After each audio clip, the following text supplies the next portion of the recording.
I certainly appreciate the committee raising HB 5487, an act concerning the property tax credit. And I'm probably going to sound more like my old title of mayor than my current title as state representative, having had a tremendous amount of experience when it comes to the property tax issue. Communities, municipalities like mine relied heavily on property taxes as a source of revenue to provide services and support their residents. And unfortunately, the level of state assistance has decreased, and I can give you a few comments on that further on. This whole issue of the tax credit is so key and critical when it comes to the average person, the average family, married couple, you name it, because of how heavy the property tax burden is. And it's a good jump from 2 to 400, but I truly feel we can do better. And I hold $500 credit as a target. And I refer back to a proposed bill 5014, caucus bill from my side of the aisle. We have to do something to help people here, because if you take a look at a community like mine, and I can reference the proposed budget that the town managers come up with, and the property tax collection would literally pay 88.2% of the monies needed to fund that budget. So the opportunity to give folks a break is so key and critical. And again, $400 is a good start. I think 500 is better. I think indexing to inflation is a must, because inflation is the one thing that we've had now, and it has eaten away at what that value of 200 is. And let's face it, the current inflation we're seeing now is eaten away at the $400 proposal, and even a 5.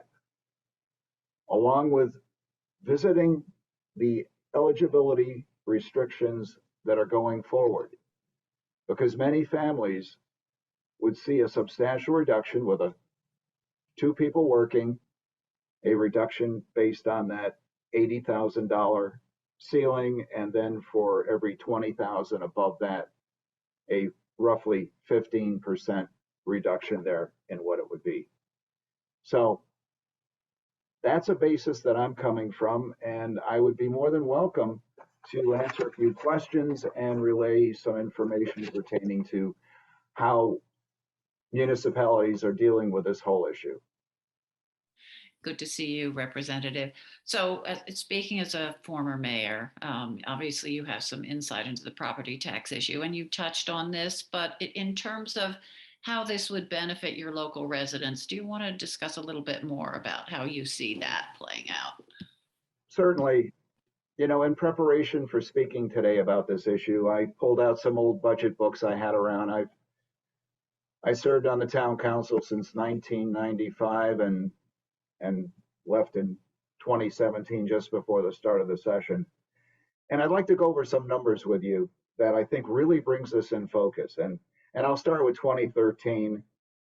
Their per capita cost in property tax was $3,168. And again, I'm quoting the town of South Windsor numbers. And at that point in time, 83.1% of the entire town budget funding came from property tax. I'll jump a few years, 2016, the per capita had gone up to 3,600. And again, property tax was funding 84.7% of that budget. And I'll jump to 2019, and I'll do one more number after that. In 2019, it was $4,074 per capita. Think about that, how much that changed in that short period of time.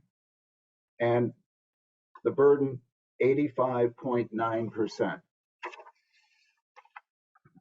2021, the last year that we have solid information. I do have that was proposed by my town manager and my community.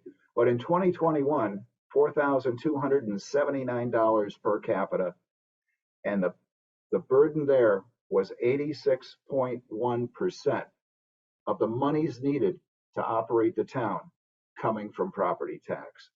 I mean, that really illuminates the issue and points out just how important some relief is needed, because we literally looked at, in that short period of time, a jump from $3,168 to a jump to $4,279 per capita. Thank you. That's a pretty stark explanation of why this would be important to our residents. So thank you very much, Tom, for being here today and